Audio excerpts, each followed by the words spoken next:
Bonjour à toutes et tous, merci de nous rejoindre pour ce 8e opus de ce cycle de webinaires consacré au New Space. Aujourd'hui, nous aborderons la thématique du militaire spatial en compagnie de Joël Engel qui est conseiller innovation et Mathieu Campin qui est conseiller technique auprès du LISA, qui est le laboratoire d'innovation spatiale des armées. Pour vous rappeler que cette initiative pilotée par Minology qui est en lien avec les boosters QSpace, notamment Centaura, qui est le booster régional d'Auvergne-Rhône-Alpes, qui regroupe un ensemble de partenaires de pôles et clusters autour de Minology, qui est du CESU, du Centre spatial universitaire de Grenoble et d'Aerospace Auvergne-Rhône-Alpes pour tout ce qui représente le spatial, avec l'idée justement de vous sensibiliser un petit peu aux challenges et opportunités qui se créent dans le secteur du spatial et qu'on a pour habitude de nommer le New Space.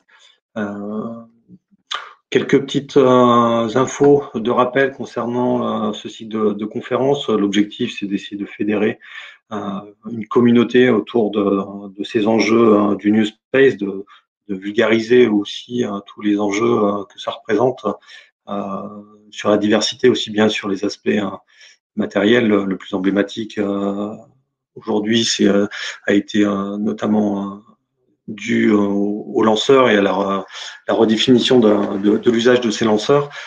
Mais bien au-delà de cet élément technique, on voit énormément de choses évoluer dans le spatial. Nanosatellite en est un autre. Bref, l'idée étant de sensibiliser à la fois sur ces nouveaux enjeux technologiques, mais aussi en termes applicatifs, notamment sur les opportunités que représente l'exploitation des données et contenus géospatiaux issus des grands programmes européens. Donc, au-delà de cette évangélisation, c'est vous amener aussi à des montages de projets de R&D et de vous tenir aussi informé de l'actualité autour de ce secteur. On a déjà réalisé cette édition précédente. On a pu aborder les images satellitaires, les nouveaux lieux d'usage et de pratique que sont les planétariums et les dômes, la conquête spatiale, enfin, notamment conquête de Mars, même plus exactement, et de voir comment la conception d'un drone pouvait avoir un impact aussi sur l'activité civile d'une entreprise, de travailler les liens avec le monde académique et notamment le Centre spatial universitaire de Grenoble. La grande tendance aussi du spatial et la servicialisation, pardon, qui se développe de plus en plus. On a abordé des sujets aussi très spécifiques comme la radiation. On a abordé des sujets d'accompagnement et notamment le programme BLAST. Et aujourd'hui, on va découvrir un petit peu les enjeux autour du spatial militaire. Prochaine édition, je vous invite à vous inscrire dès maintenant, qui aura lieu le mois prochain, le 29 juin, à la même heure, et qui va aborder la question des environnements contrôlés, et qui est un enjeu aussi majeur pour toute activité dans le spatial. Avant de passer la main à mes intervenants, je vais vous faire un petit rappel aussi d'éléments d'actualité, notamment en termes d'appel à projets ouverts ou non. Dans le plan de relance, donc l'appel à projet du volet C est clos depuis quelques jours maintenant et qui avait pour but de financer des applications nouvelles autour des données et contenus géospatiaux. Savoir malgré tout que la valorisation des lauréats et les pitchs des lauréats et des structures ayant postulé aux différentes thématiques aura lieu à travers une série de pitch days qui vont se dérouler sur toutes les régions impliquées dans l'appel à projet de septembre-octobre. Et je vous invite à réserver la date du 22 octobre pour être présent au campus numérique pour l'édition concernant l'Auvergne-Rhône-Alpes. Autre volet, le volet D du plan de relance qui concerne les nanosatellites, avec un appel à projet qui est ouvert jusqu'au 11 juin et qui permet de financer jusqu'à hauteur de 1,8 million d'euros un projet en lien avec un nanosatellite, sachant que celui-ci doit être envoyé avant mi-2023. Autre appel à projet qui est ouvert au niveau de BPI France, qui est beaucoup plus large et qui a dans l'esprit vocation à prendre la suite des PSPC dans le cadre du PIA 4, c'est le IDEMO qui est ouvert aujourd'hui jusqu'au 3 mai 2022. Donc, comme vous pouvez vous en douter, c'est un appel à projet qui est ouvert au fil de l'eau et qui permet de financer jusqu'à des projets individuels à hauteur de 2 millions, voire des projets collaboratifs. Pardon, pas jusqu'à 2 millions, mais à partir de 2 millions, et pour des projets collaboratifs à partir de 4 millions. Autre information aussi en amont et un peu en exclusivité, je vous ai déjà parlé lors des éditions précédentes de ces webinaires du projet européen UFO pour Ultralight Flying Object. Donc c'est un appel à projet qui vise à financer des études de faisabilité, des études de marché ou des POC, des preuves de concept concernant les objets volants légers tels que les drones ou les apps, donc les plateformes de haute altitude, voire les nanosatellites. Et l'idée étant de financer ce type de projet avec un consortium de deux PME basé sur le territoire des membres du consortium, c'est-à-dire sur la Bulgarie, la France, la Grèce, la Roumanie et la Grande-Bretagne, sachant que le financement s'élève à 60 000 euros par PME dans le cadre des POC, avec une limite à 150 000 euros pour les projets. Et pour les aides de marché, pour les études de marché et les études de faisabilité, on est sur des montants un peu plus réduits de 10 000 à 20 000 euros. À savoir que une journée de matchmaking est prévue le 30 juin, justement pour aider à vous accompagner dans le montage des consortiums. Le site est ouvert, donc vous pouvez dès à présent vous inscrire jusqu'au 27 juin. Et l'appel à projet, lui, sera ouvert mi-juin jusqu'au début septembre. En ce qui concerne une approche plus académique ou aussi en tant qu'académique ou si vous êtes industriel et vous êtes en relation avec des laboratoires, n'hésitez pas à leur transmettre aussi ces opportunités. Donc deux appels à projet pour monter des réseaux scientifiques autour d'une thématique qui pourrait vous concerner, sachant que, comme je le mentionne en bas de la slide, Horizon Europe dans le pilier 2 regroupe aujourd'hui le digital, l'industrie et le spatial. Donc il y a des opportunités de financement, je pense qu'on y reviendra prochainement sur ces appels à projets. Mais l'appel à projet de la NRM-RSEI permet justement d'obtenir jusqu'à 30 000 euros pour une période de 24 mois pour construire et échanger avec des partenaires européens ou internationaux en vue de postuler à des appels à projets européens et internationaux. Dans le même esprit, l'ANR Labcom vise à financer des collaborations entre entreprises et laboratoires, donc à hauteur de 363 000 euros pour le laboratoire, sachant que l'appel vise à définir une gouvernance commune avec volonté de transposition des travaux de recherche du laboratoire dans les produits et services de l'entreprise, avec deux phases dans la constitution du dossier. Une fois que le dossier déposé est retenu, c'est d'avoir deux phases dans la construction. Donc, une première phase qui visera à définir la feuille de route commune, cette fameuse gouvernance entre les deux structures sur une période de 6 mois maximum et d'à hauteur de 50 000 euros, et une phase de réalisation qui se déroulera sur les 48 mois restants et pour un montant de 313 000 euros maximum. Donc l'appel est ouvert jusqu'au 21 septembre. Quelques événements très rapidement réévoqués, comme je l'avais mentionné la fois dernière. Aujourd'hui, vous avez le site ouvert sur le hackathon Cassini qui aura lieu du 18 au 20 juin avec une édition lyonnaise qui évoquera la thématique de la digitalisation des espaces verts. Donc, si vous êtes intéressé, n'hésitez pas à vous inscrire. Autre événement important, les 22, 23 et 24 juin, le Space Forum, dans lequel Minalogic est aussi partenaire, comme pour le hackathon Cassini, qui est une série de 3 jours de rencontres B2B en ligne, qui vous permettra d'aborder des sujets plus spécifiques autour de la Terre, de la mobilité et des télécoms, donc avec une série de conférences et de prises de rendez-vous en ligne.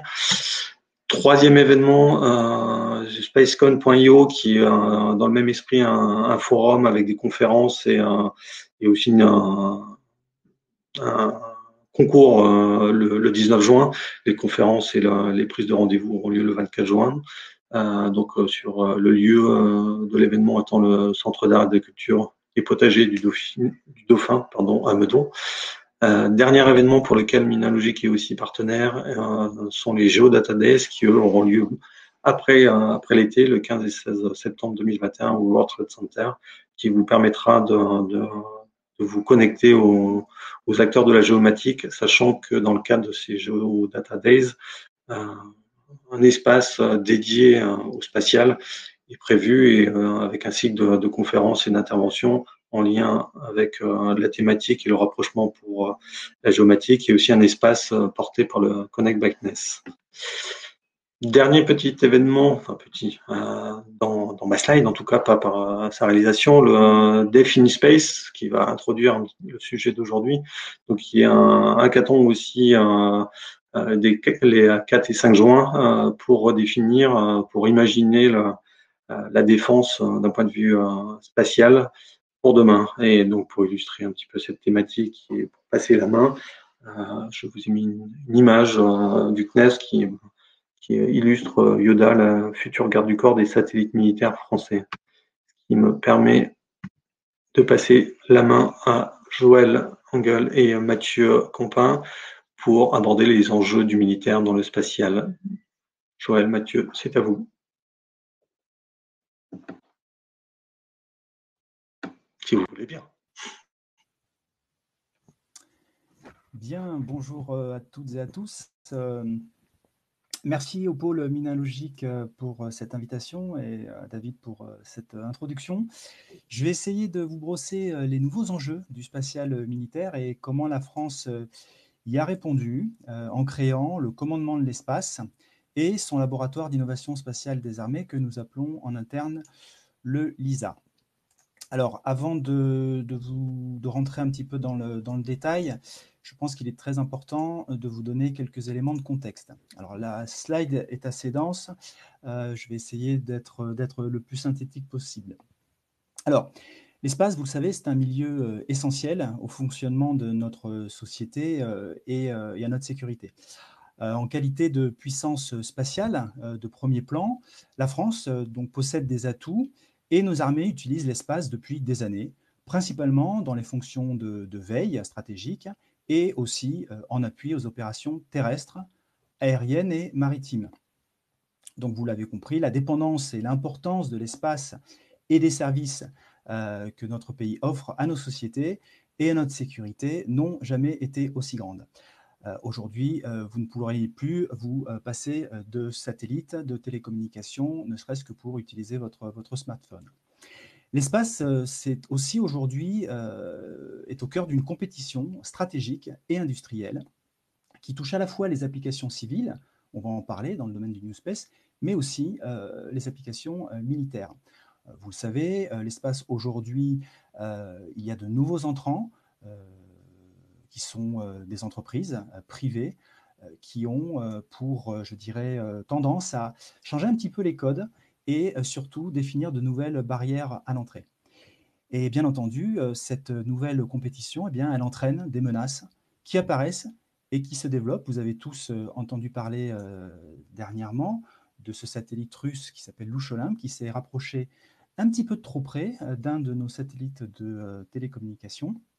Et donc, à ce titre, eh bien, les menaces que nous identifions aujourd'hui, eh bien, elles sont variées. Ce sont des menaces qui peuvent être de type cyber, ce sont des menaces qui peuvent être de type brouillage, des menaces physiques. On peut tout à fait envisager la désorientation aujourd'hui d'un satellite. Ça peut être aussi des menaces de type énergie dirigée avec des lasers ou des systèmes à impulsion électromagnétique.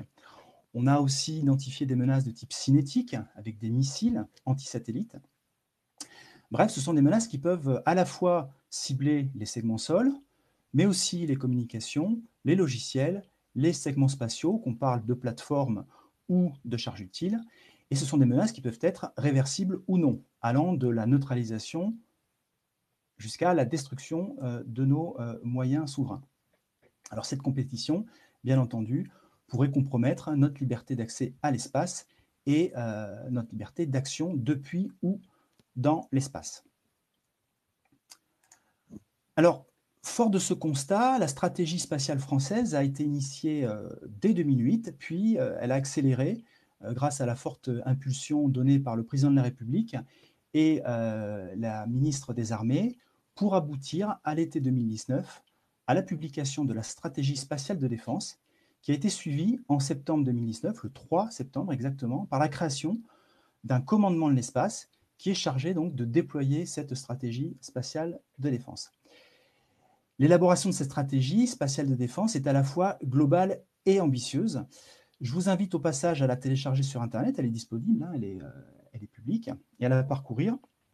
Alors, en substance, que contient ce document? Eh bien, il expose plusieurs objectifs en réponse aux menaces que je viens d'évoquer précédemment. Premier objectif, c'est de répondre aux menaces émergentes. Et cet objectif se décline en deux sous-objectifs. Premier sous-objectif, c'est protéger nos satellites, en développant notre aptitude à surveiller l'environnement spatial afin de pouvoir détecter et attribuer les actes inamicaux ou hostiles. Second sous-objectif, c'est de défendre dans l'espace nos intérêts spatiaux face aux actes inamicaux, illicites, voire tout simplement hostiles. Le second objectif de cette stratégie, eh bien, c'est de saisir les opportunités permettant de construire notre autonomie stratégique. Alors, saisir les opportunités qui sont offertes d'abord par le New Space et envisager de revisiter notre modèle industriel. Vous savez, le modèle général qui se dessine depuis quelque temps, eh bien, c'est d'essayer d'imaginer la coexistence entre des méthodes et des technologies issues du New Space et des méthodes et technologies qui ont porté le spatial jusqu'à présent. Il ne s'agit pas, par le New Space, d'effacer tout ce qui a été fait et tout l'héritage historique du spatial depuis les 60 dernières années. Bien au contraire, il faut composer avec une nouvelle façon et de nouveaux modèles industriels. Donc il s'agit de capitaliser sur le meilleur de chaque approche tout en préservant les exigences spécifiques du domaine militaire. Et le troisième et dernier objectif, c'est de tenter d'élargir les coopérations au domaine des opérations dans l'espace. Alors, dans ce domaine, les États-Unis demeurent un partenaire incontournable, bien entendu, mais il faut l'ouvrir à de nouveaux partenaires. Je pense par exemple à des partenaires comme l'Australie, comme l'Allemagne, comme le Japon, et il en existe d'autres. Nous devrons, dans un futur proche, chercher à partager avec des partenaires européens, notamment, capables et volontaires, une vision commune des enjeux stratégiques du domaine. D'ailleurs, il s'agit d'un des sujets qui a été présenté à nos participants pour le concours Deaf in Space dont David a parlé et qui aura lieu le 4 et le 5 juin. Cette vision commune, elle devra d'abord porter sur les menaces dans l'espace, sur notre politique et notre stratégie pour y faire face, ainsi que sur une ambition d'autonomie européenne. Et ça, c'est le véritable enjeu. Comment l'Europe se dote d'une politique d'accès à l'espace et de spatial militaire, et comment cette politique-là s'articule avec les politiques souveraines de chaque pays européen. Alors, cela va passer notamment par une amélioration de notre interopérabilité, ça c'est fondamental, des échanges de données, on appelle ça la SSA pour Space Situational Awareness, et puis aussi une doctrine, des normes, de comportement et des processus opérationnels qui devront être partagés. Alors, pour atteindre ces trois objectifs, il faut se doter d'une feuille de route claire.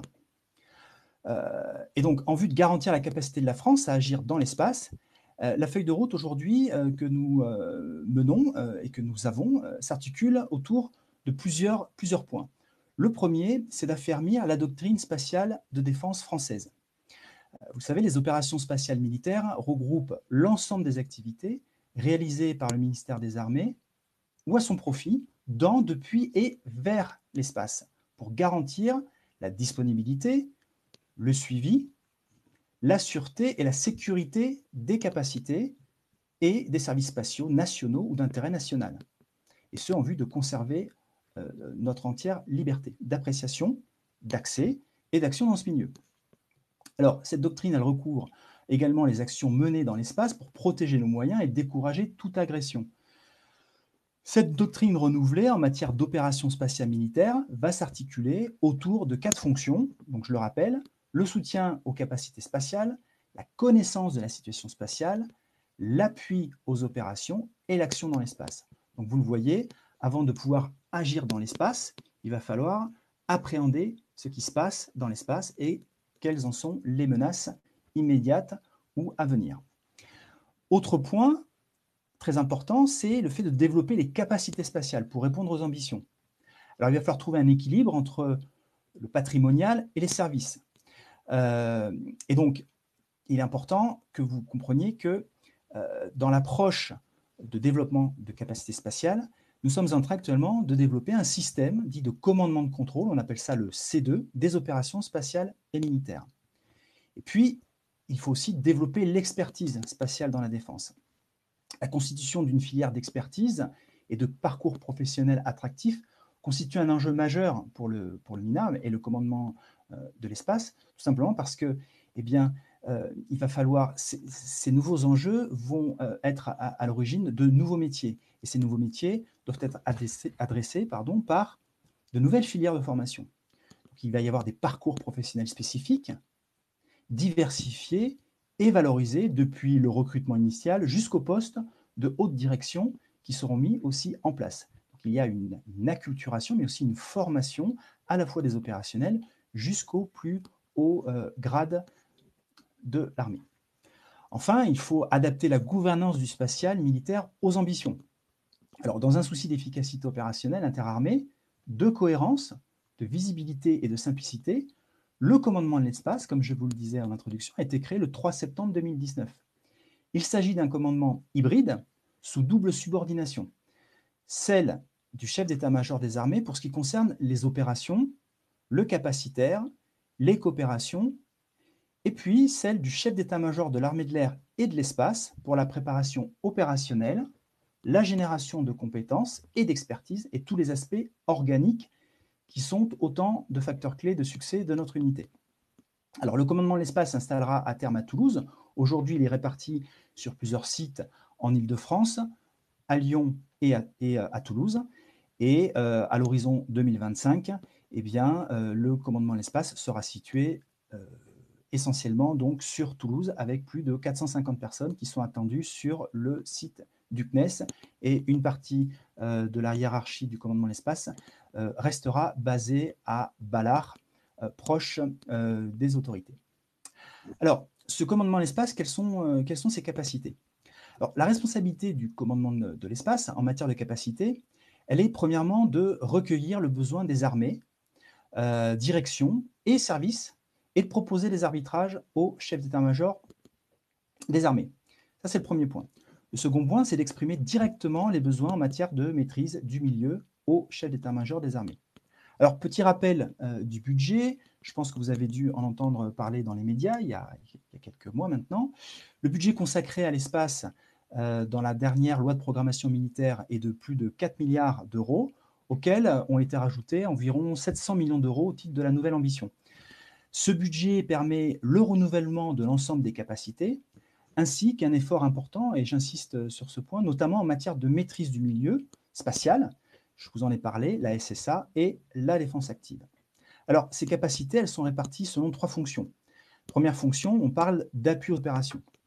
Seconde fonction, on parle de maîtrise du milieu, la SSA, et action dans l'espace. Et puis, dernière fonction, on parle du centre de commandement et de contrôle, le C2, qui est véritablement la pierre angulaire du tout. Alors, en ce qui concerne les capacités actuelles d'appui aux opérations, depuis le sol jusqu'à l'orbite géo, nous pouvons donc parler des lancements cette année de CRS et de Syracuse 4 et de la mise en service opérationnelle prochainement de CSO2, qui a été lancé à la fin de l'année dernière. Alors, l'avenir dans ce domaine des capacités, c'est des satellites comme Iris, comme Céleste, comme Syracuse 4C. Donc, ce sont des satellites à la fois de renseignement image, de renseignement électromagnétique et aussi des satellites de télécommunication en appui au déploiement tactique de nos forces.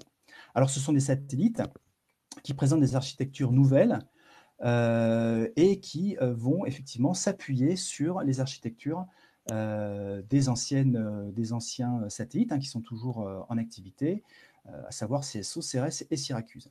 Alors, le deuxième aspect très important dans le commandement de l'espace, c'est la maîtrise du milieu, et ce qu'on appelle le Space Domain Awareness. Alors, c'est une priorité dans la stratégie spatiale de défense, vous le verrez quand vous regarderez ce document.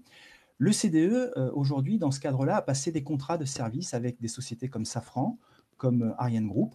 Je prends par exemple le service WITRAC de Safran, qui est un service qui a pour vocation de fournir des éléments d'information sur des satellites en orbite. Donc l'idée de l'achat de service, c'est la première année, on évalue le service, et puis ensuite on peut l'étendre sur différentes orbites. Et si ce service est jugé probant, eh bien, on part ensuite sur un contrat pluriannuel avec la société. C'est une logique qui sera appliquée à l'ensemble des services d'intérêt. Alors, quel est l'avenir dans ce domaine? Eh bien, il est multiple.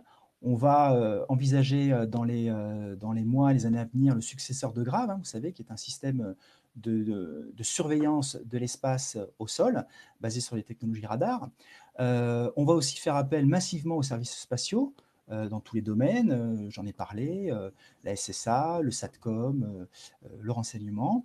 On va aussi développer les capacités d'action dans l'espace, on en a parlé, donc ça peut être de la démonstration de charge utile, ça peut être des concepts sentinelles, avec le démonstrateur Yoda dont David a parlé rapidement. Alors, puisqu'on parle du démonstrateur Yoda, vous le savez, il sera lancé en 2023. C'est un démonstrateur qui est fédérateur et qui va tirer vers le haut l'ensemble du commandement de l'espace, car il permet le développement de capacités nouvelles, incluant aussi la filière lanceur. Ça, c'est important. Pour vous donner un exemple, les sociétés Emeria et Ariane développent actuellement un vaisseau qui va être capable d'emmener Yoda en orbite géostationnaire. Et cette technologie sera utile pour dispenser de futurs nanosatellites civils via Ariane 6. Alors enfin, le dernier point, c'est le centre de commandement et de contrôle C2. Je vous disais que c'était la pierre angulaire du tout.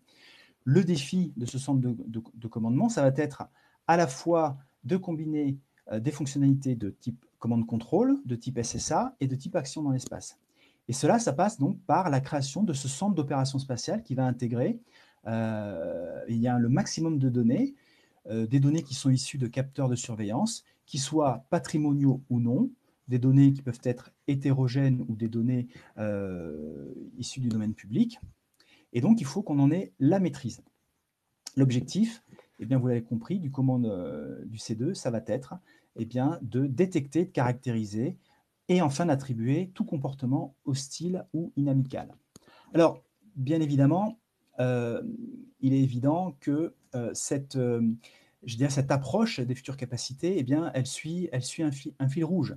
Ce fil rouge, c'est cette volonté du commandement de l'espace d'aller vers des systèmes distribués, beaucoup plus résilients, vers des systèmes réactifs qui présentent un taux de revisite plus important, des capacités de reconfiguration plus importantes. Et pour ce qui concerne le commande-contrôle, on vise un développement agile et en plateau, c'est-à-dire en plateau afin de coller au mieux aux besoins. Et donc, on va mettre la donnée, sa capitalisation et son traitement au cœur des réflexions dans un premier temps. Alors, tout à l'heure, je vous parlais du New Space et de ses opportunités. On va profiter des technologies du New Space pour faire baisser les coûts et tirer avantage des technologies duales et du dynamisme de l'écosystème spatial, d'abord français, et puis ensuite, on va élargir notre périmètre d'investigation à l'Europe, voire à l'international. Voilà ce que je voulais vous dire pour que vous compreniez un petit peu mieux les éléments de langage de cette stratégie spatiale de défense. Alors, on va voir maintenant avec le LISA, ce fameux laboratoire d'innovation spatiale des armées, comment ces opportunités technologiques du New Space sont actuellement captées au sein de l'écosystème spatial français par le commandement de l'espace. Alors, le LISA, donc Laboratoire d'innovation spatiale des armées, c'est le laboratoire d'innovation ouverte du commandement de l'espace qui est rattaché à sa division préparation de l'avenir. Alors, dans la stratégie spatiale de défense, vous le verrez dans le document, il est fait mention du Space Lab. En fait, le LISA, c'est le nouveau nom donné au Space Lab. Alors, son but premier a été de cartographier, puis de rencontrer l'écosystème civil du New Space pour détecter des pépites développant des solutions duales adressant les problématiques militaires. On a démarré notre activité il y a un peu plus d'un an et demi maintenant, en janvier 2020. Donc aujourd'hui, le LISA est situé au sein d'un écosystème civil d'entreprise, au cœur du quartier de Toulouse Aérospace, pour ceux qui connaissent un peu ce nouveau quartier toulousain. C'est un quartier en fait qui héberge le fameux bâtiment B612. Et donc, c'est un bâtiment dédié à l'innovation dans les domaines de l'aéronautique, du spatial et des systèmes embarqués. Donc, le commandement de l'espace a voulu faire en sorte que le LISA se trouve plongé au cœur de ce bâtiment, puisqu'il je dirais, il y gravite énormément de sociétés qui vont de la start-up jusqu'à la PME. L'activité du LISA est basée sur un triptyque: capter, illustrer et concrétiser. Alors, je vais rentrer un petit peu dans le détail parce que c'est vraiment fondamental que vous compreniez bien comment nous articulons notre activité au quotidien. Alors, premier élément du triptyque, capter. Alors, ça veut dire quoi, capter? Eh bien, c'est écouter les besoins en provenance du commandement de l'espace, donc les besoins propres du commandement de l'espace, mais aussi en provenance des forces. C'est essayer de comprendre comment des problématiques militaires peuvent être adressées par des solutions provenant du domaine civil. Capter, c'est aussi écouter les solutions, les opportunités existantes dans l'écosystème. Alors, je vous ai parlé de l'écosystème français, mais on s'achemine vers aussi une veille et une captation des solutions européennes. Alors, cette captation, elle peut se manifester, par exemple, sur l'identification de tests au sol ou d'expérimentation et essais en vol. On a rencontré un certain nombre d'entreprises qui nous ont présenté spontanément leur capacité à voler. Et donc, ça nous intéresse parce que, je vous le redirai tout à l'heure, il est important pour nous d'aller vers de la démonstration en vol. C'est la seule façon d'obtenir de l'héritage spatial et d'être en mesure ensuite de faire ce que l'on appelle du passage à l'échelle et d'industrialiser les fonctionnalités qui ont été démontrées dans l'espace. Ensuite, il y a la partie illustrée. Alors, cette partie illustrée, en quoi elle consiste? Eh bien, elle consiste à faire de l'assemblage entreprise. Une fois qu'on a capté, qu'on a identifié un certain nombre d'entreprises pertinentes qui apportent des solutions pertinentes, eh bien, on va essayer de trouver les bons leviers d'articulation entre les solutions qu'elles apportent, afin de répondre efficacement à la problématique militaire identifiée. Donc, il va s'agir de faire dire une maquette de projet quasiment clé en main. Et enfin, le dernier élément du triptyque, c'est de concrétiser. Alors, le LISA n'a pas l'intention ni les moyens de lancer un satellite en propre. En revanche, il va profiter d'opportunités pour favoriser la démonstration en vol, favoriser l'expérimentation prototypale, pour démontrer la faisabilité en orbite, de préférence, et l'utilité pour les forces. Ça, c'est très important. Et ensuite, le LISA va confier les performances et les résultats de la démonstration à l'innovation planifiée de la DGA, ce qu'on appelle donc le passage à l'échelle. Donc vous voyez, en fait, le LISA va s'arrêter au moment où finalement on aura notre rapport de performance et nos résultats issus de la démonstration. Ensuite, on passe le bébé, si vous me permettez l'expression, à la DGA qui va s'occuper de la phase dite d'industrialisation. Voilà, donc la phase d'industrialisation n'est pas du ressort du LISA. Alors actuellement, au LISA, eh bien, il y a 3 personnes qui travaillent ardemment sur ces activités-là. Nous serons bientôt 4 à l'été. Alors, vous voyez ici sur la photo le capitaine Pascal Perron de l'Armée de l'air et de l'espace qui coordonne les activités du LISA depuis sa création. Il y a aussi donc Mathieu Compin, ingénieur civil de la Défense, qui nous a rejoint début avril pour occuper les fonctions de conseiller technique. Et Mathieu est présent aujourd'hui avec nous et il répondra à vos questions à la fin de ma présentation. Et puis moi-même qui suis en fait le trait d'union, je dirais, civil entre le LISA et l'écosystème spatial et Deep Tech français. Je dis Deep Tech parce que nous ne nous intéressons pas uniquement à l'écosystème spatial et aux experts du spatial français, mais aussi à toutes les technologies qui sont transverses et qui peuvent aujourd'hui venir apporter de l'eau au moulin du spatial, et notamment les entreprises dont le cœur de métier est tourné autour du digital, nous intéressent aussi fortement. Alors, faire de l'innovation ne s'improvise pas, encore moins monter des projets d'innovation. Et cela est valable qu'on traite de sujets civils ou du haut. nous avons élaboré au LISA une méthodologie que l'on appelle sponsoring dans notre jargon interne et qui a pour vocation d'accompagner une idée de sa genèse jusqu'à son financement puis sa réalisation. Alors vous voyez sur cette slide en fait un tableau qu'il faut lire de haut en bas. Alors c'est un procédé, ce sponsoring, c'est un procédé qui s'articule autour de 5 grandes étapes. Ce qui est important de comprendre, c'est qu'à partir du moment où nous allons identifier votre entreprise, votre structure comme intéressante pour adresser nos besoins, eh bien on va rentrer dans ce processus de sponsoring que je vais prendre le temps de vous détailler et d'éclairer. Alors, la première étape du processus, eh bien, elle consiste à veiller. Je vous l'ai déjà dit, nous veillons les besoins des forces ainsi que les solutions qui sont proposées dans l'écosystème à tous les niveaux de TRL. Ça, c'est important. L'idée, c'est de collecter les besoins opérationnels, validés et priorisés par la division préparation de l'avenir du commandement de l'espace, et on va les confronter aux solutions, pouvant être duales. On s'intéresse quand même aux solutions qui sont duales parce qu'on estime que ça participe aussi du développement économique ensuite de l'entreprise. L'entreprise ne peut pas partir sur une solution purement militaire au risque de n'avoir qu'un seul client. Donc, les solutions qui ont du potentiel dual nous intéressent et des solutions aussi qui présentent évidemment un fort degré d'intérêt.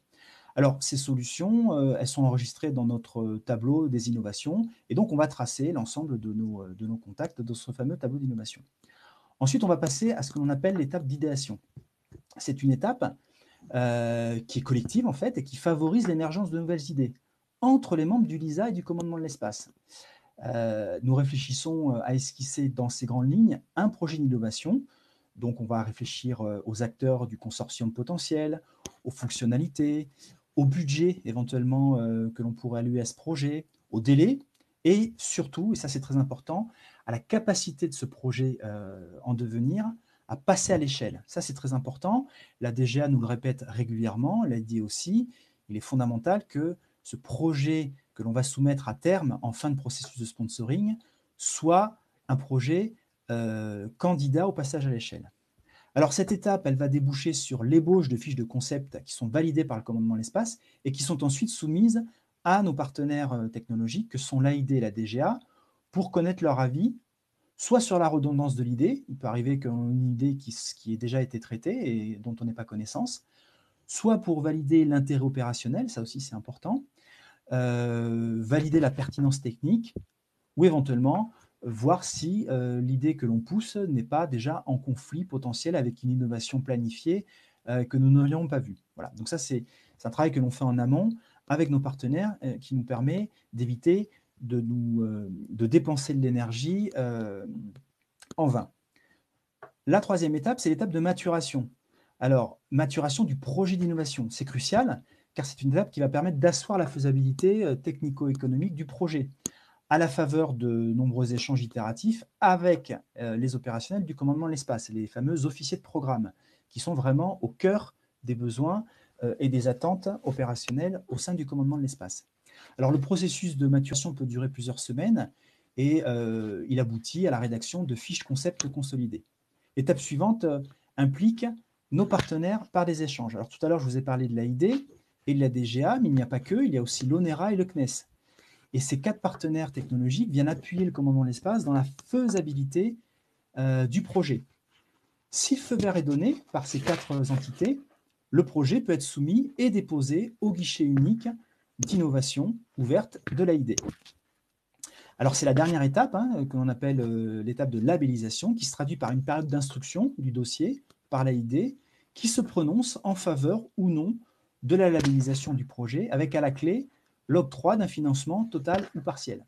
Alors, ce qu'il faut noter, c'est qu'aujourd'hui, nous avons des canaux de communication et d'échange privilégiés avec l'AID, puisque même si nous déposons nos dossiers au guichet unique d'innovation ouverte dit public, nous bénéficions en fait d'un temps d'instruction qui est optimisé pour adresser les besoins militaires, notamment dans le cadre de cette logique de faire voler des démonstrateurs à l'horizon 2023.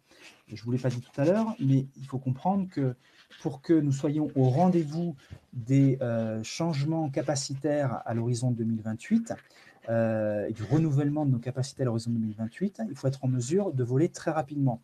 Donc tout projet avec un niveau de maturité élevé et qui peut, je dirais, décoller d'ici à 2023 nous intéresse, car en 2023, nous serons en mesure eh bien, de valider ou d'invalider un certain nombre d'axes de développement. Alors, en moyenne, ce procédé de sponsoring, eh bien, bon, il peut paraître un petit peu kolkhozien, j'en conviens. Toutefois, sachez que c'est un processus qui va durer entre 3 et 4 mois, grand maximum. Entre le premier rendez-vous que l'on prend ensemble lorsque on vous contacte ou vous nous contactez spontanément, et l'acceptation par l'Agence d'innovation défense, eh bien, il va s'étaler à peu près entre 3 et 4 mois, ce qui est quand même relativement court en comparaison des autres processus de financement de l'innovation. Alors, nous voulons travailler dans un premier temps avec des sociétés françaises qui ne dépassent pas la taille d'une PME au sens européen de sa définition, c'est-à-dire moins de 250 personnes. Bien souvent, la rencontre avec une PME, elle peut être soit sollicitée par le LISA, ou bien elle peut être spontanée. Vous pouvez nous contacter et décider de prendre un rendez-vous avec nous pour nous présenter votre solution. Nous allons être amenés donc à vous rencontrer plusieurs fois et à vous présenter à chaque étape des officiers de programme du commandement de l'espace, puis des experts, si l'intérêt, bien entendu, pour votre technologie est avéré.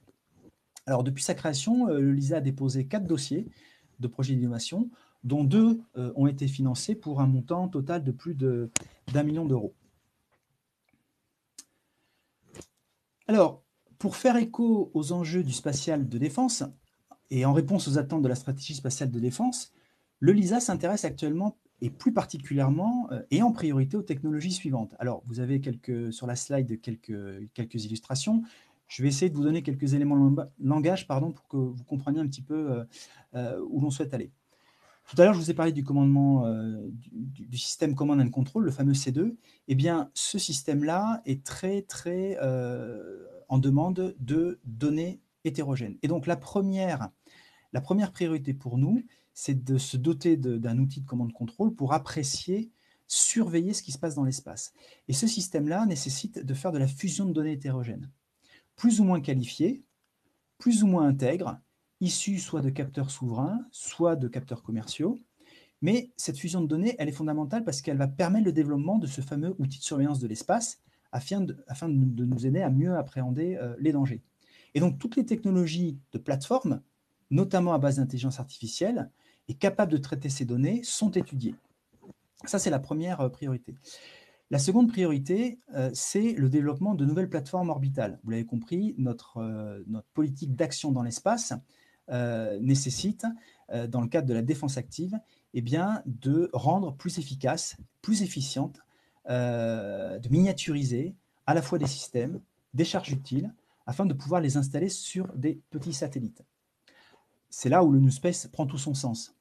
On parle de petits satellites, on parle de nanosatellites, de CubeSat aussi, pour faire de la démonstration, et pourquoi pas, dans un horizon proche, envisager des constellations opérationnelles de petits satellites capables d'aller graviter, orbiter autour de nos satellites souverains pour les protéger. Alors, il s'agit de faire de la surveillance de l'espace, dans l'espace, avec de nouveaux capteurs de type renseignement image. Ça peut être du radar, de l'optique, de l'hyperspectral.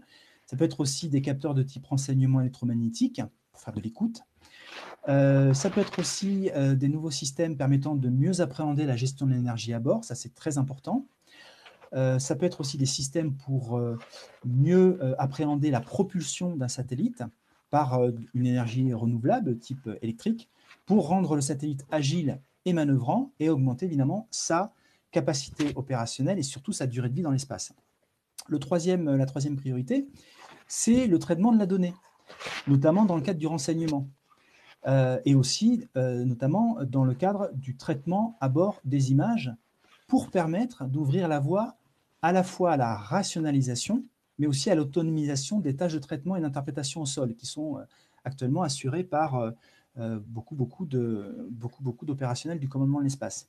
Mais au-delà de ça, l'idée, c'est aussi de permettre de rendre autonomes à terme les effecteurs dans l'espace.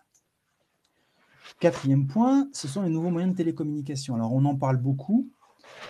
Télécommunication des satellites en orbite basse et en orbite géo.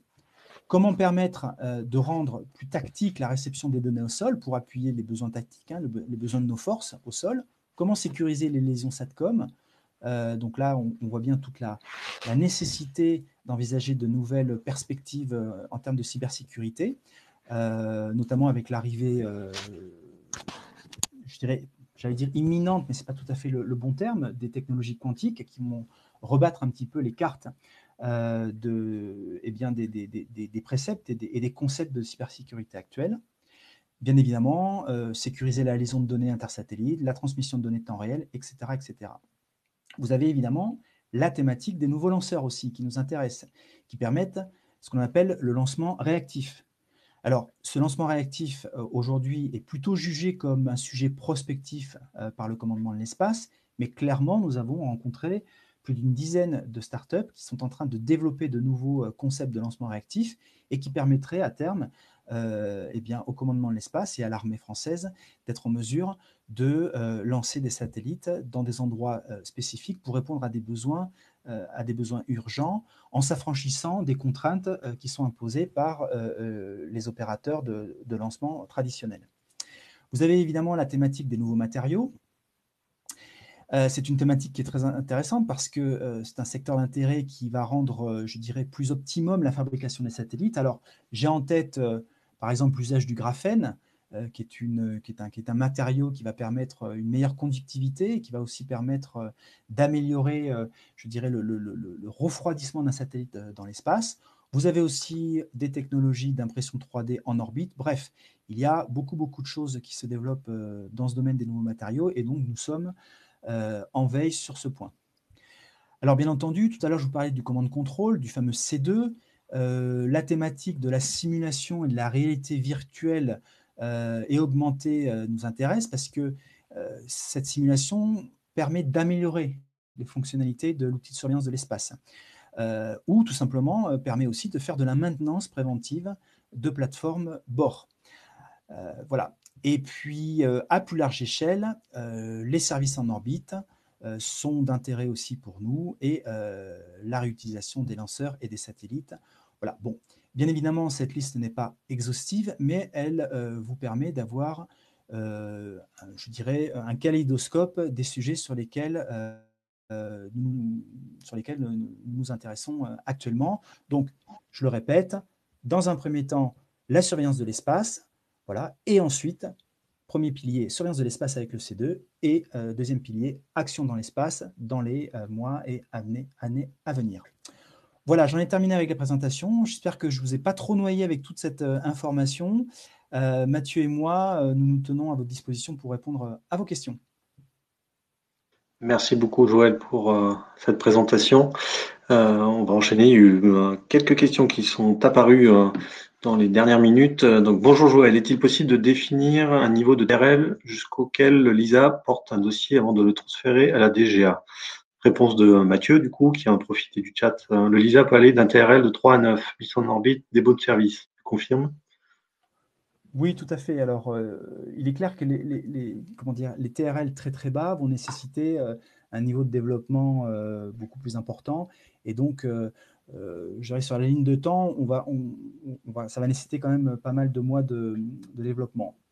Tout à l'heure, je vous ai dit que le LISA s'intéressait à ces niveaux de TRL bas parce qu'en fait, il y a dans ce travail, je dirais, de maturation, des choses qui peuvent sortir dans les mois qui suivent, dans les années qui suivent, et donc nous nous intéressons à ça. Dans l'immédiat, bien entendu, comme le dit Mathieu, les niveaux de TRL, effectivement, entre 3 et 9, je dirais même un niveau de TRL 5 pour démarrer est intéressant. Pourquoi? Parce qu'il nous permet finalement d'aller très vite.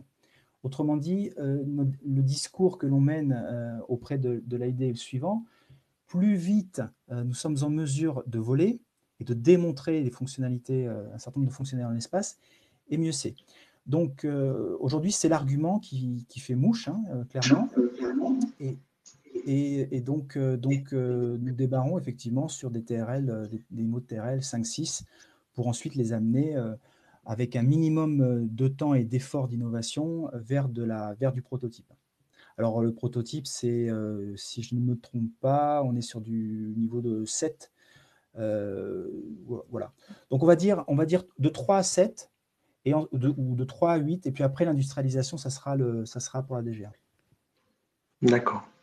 Merci beaucoup pour cette réponse, pour ce complément. Donc, question de Xavier Lemoine. Bonjour, c'est donc l'AID qui cible ensuite le type de financement pour le projet, PR, PTD ou PAI, via le guichet unique et non pas le LISA malgré toute la démarche de sponsoring. C'est bien C'est ça. exact. C'est exact. Aujourd'hui, vous avez ce front qui est proposé par l'AID, qui est le guichet unique. Vous avez ensuite à l'intérieur eh bien les anciens mécanismes de financement qui sont toujours d'actualité. Je pense par exemple aux Astril, aux Rapid DGA. Bon, mais typiquement, ça c'est un petit peu, si vous me permettez l'expression, un petit peu la mécanique interne de l'AID. C'est en effet l'AID qui, au regard du projet, au regard du sujet, au regard aussi du côté plus ou moins urgent du projet, va prendre la décision de financer le projet sur tel ou tel outil qu'il a en interne. Du coup, pour les néophytes, PR, PTD, PAI. Alors, là, j'avoue que j'ai un trou de mémoire parce que j'ai pas, en fait, j'ai pas ces acronymes en tête. Peut-être David, tu les as. PAI, ça doit être projet. Non, je vais pas dire de bêtises. J'avais envoyé la patate chaude. Non, mais là, Non, parce que ça me parlait pas non plus. ça me parle pas non plus. Alors peut-être. Moi, Ou si j'avais quelqu'un plutôt. dans l'assistance à les acronymes, on est preneur. Je comprends que le LISA se focalise sur l'innovation des entités PME de moins de 250 personnes. Que se passe-t-il avec des innovations des sociétés un peu plus grandes? Donc de Nicolas Chantier, j'arrive bien à lire, qui doit faire partie d'une société un peu plus grande, pour pas la Alors, une citer. société un peu plus grande, est-ce qu'on parle d'un ETI, par exemple? Est-ce qu'on parle d'un grand groupe? Bien évidemment, on ne va pas évacuer, je dirais, les solutions proposées par les grands groupes. Bien au contraire, on travaille déjà avec un certain nombre de grands groupes. D'ailleurs, vous l'avez vu tout à l'heure, j'ai mentionné des sociétés comme Safran et Airbus. On n'évacue absolument pas ces sociétés-là. En revanche, l'ISA se focalise essentiellement sur cet écosystème jusqu'au PME, hein, de la start-up jusqu'au PME, parce que c'est un écosystème qui est finalement assez peu référencé à la DGA, à moins d'avoir déjà peut-être fait déjà des rapides, etc. Mais c'est souvent un écosystème qui a plus de difficultés à atteindre les hautes couches militaires. Et donc typiquement, le LISA eh bien, fait ce travail de proximité avec ces structures-là. On sait par ailleurs, et vous le savez tous, que les grands groupes ont leurs entrées au Minarm. Voilà. Donc on essaye, nous, de porter la parole de ces petites structures voilà, vers les bonnes oreilles en interne. Mais pour répondre à votre question, nous ne sommes pas fermés à regarder les solutions qui sont portées par les grands groupes. D'ailleurs, dans un projet d'innovation, on demande souvent aux grands groupes, aux grandes structures, de primer, d'être prime, d'être leader du projet d'innovation et de rassembler et de fédérer les plus petites structures. C'est assez difficile de trouver des petites structures en mesure de porter ce type de projet, surtout lorsqu'elles n'ont pas l'expérience dans ce domaine. Très bien. Merci. Merci également à Antoine pour la précision. Donc PTD, projet de technologie de défense. PAI, projet d'accélération d'innovation. PIP, projet d'innovation participative. Et PR, projet de recherche. Le LISA envisage-t-il des coopérations européennes sur certains des sujets présentés? Alors, je vais laisser Mathieu répondre à cette question. Alors effectivement, pour le moment, on se focalise sur les projets purement français, mais sur des actions de type SA ou autre, effectivement, on vise des collaborations européennes. Je veux dire, c'est la prochaine, c'est le prochain étage de la fusée. Donc pour le moment, on est sur le sourcing purement local parce que mine de rien, on a une vraie une richesse sur nos territoires avec des startups aussi qui arrivent sur des offres qui sont très intéressantes. Donc voilà. Donc Non, on s'interdit pas. Les montages sont différents. Pour signaler, par exemple, on a fait dernièrement un webinaire avec l'OTAN sur une appel d'offres et on accompagne les sociétés françaises à répondre à des appels d'offres, des appels à idées de l'OTAN. Donc l'ouverture aux autres, à l'international, se fait aussi au LISA. Est-ce que ça apporte de nouvelles possibilités de collaboration, le fait qu'il y ait des nouvelles agences, je pense en Pologne, où il y a une nouvelle agence qui a été créée, au Luxembourg? Est-ce que c'est des nouveaux partenaires qui sont dynamiques, entrants et avec lesquels vous dialoguez déjà? Pas à ma connaissance, alors je suis pas très ancien. Joël peut-être compléter, mais pour le moment, de ce que j'ai vu, non. Alors, vu de ma chapelle Lisa, de notre chapelle Lisa, nous savons que le service coopération internationale du commandement de l'espace œuvre et est très actif. Alors, bon, nous avons des rapprochements avec un certain nombre de pays que je ne pourrais pas citer pour les raisons que vous pouvez imaginer. Et les pays que vous avez cités, effectivement, sont d'intérêt. Bien entendu, aujourd'hui, le commandement de l'espace, et le LISA en particulier, nous veillons et nous regardons un petit peu tout ce qui se passe, notamment chez nos voisins européens. À la fois sur des développements de capacités spatiales et de volonté de moyens liés au spatial de défense. On parlait tout à l'heure du sujet Death in Space et de cette capacité de l'Europe à s'approprier à la fois les enjeux du spatial de défense, mais aussi les moyens et à fédérer et mutualiser les ressources. Typiquement, il faut que le commandement de l'espace, en tout cas c'est ce qui est voulu, c'est que le commandement de l'espace se dote, je dirais, d'une volonté de porter un petit peu l'étendard européen. Alors, peut-être un petit peu ambitieux, mais dans tous les cas, la France est l'un des premiers, sinon le premier pays en Europe à s'être doté d'une force spatiale. Typiquement, oui, le commandement regarde tout ce qui se fait dans ces agences qui sont particulièrement actives. On parle même d'exercices communs. Ouais. Donc, comme toute force. En complément, Patrick précise qu'il y a un ad hoc working group espace qui a été créé au sein de l'AED à la demande des États membres. Ce sont les agences gouvernementales qui y participent. Autre et dernière question pour le coup, parce qu'on arrive à un terme de notre webinaire. Auriez-vous un lien web pour trouver plus d'informations sur Death in Space? Normalement, oui, vous avez le lien. J'ai dû mettre le lien dans l'événement. Donc, c'est deathinspace.fr. David, si tu me le permets, je voudrais juste peut-être faire un petit aparté sur Death in Space. Merci déjà de Bien sûr. donc, premier hackathon organisé par le commandement de l'espace et opéré par le Pôle Aerospace Valley. Donc, vous avez le lien effectivement qui apparaît ici. Donc, vous pouvez vous y connecter. Les inscriptions pour participer au hackathon du 4 et 5 juin sont encore possibles jusqu'au 28 mai. Alors, je vous donne un petit peu le profil des participants attendus.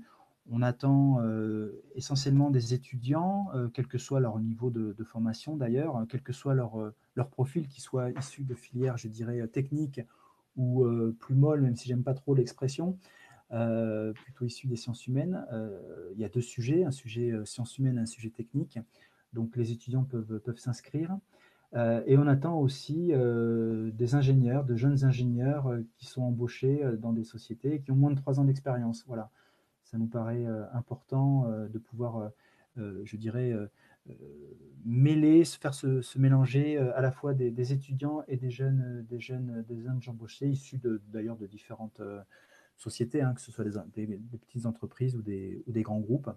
Voilà, donc vous avez encore quelques jours pour vous inscrire et vous verrez, en fait, il y a plusieurs éditions, une édition digitale nationale et puis des éditions qui sont plus régionales, mais qui restent régionales, digitales, pardon, à part celle de Toulouse, mais Toulouse est déjà au complet. Donc il vous reste l'édition de Bordeaux, de Salon de Provence et je crois l'édition nationale. Donc n'hésitez pas, inscrivez-vous, il y a déjà beaucoup de monde, et puis ça en vaut la peine, parce que si vous êtes finaliste à la finale parisienne de début juillet, eh bien, vous partirez avec nous assister au lancement d'une fusée et à la mise en orbite de satellites sur le pas de tir de Kourou en Guyane. Voilà.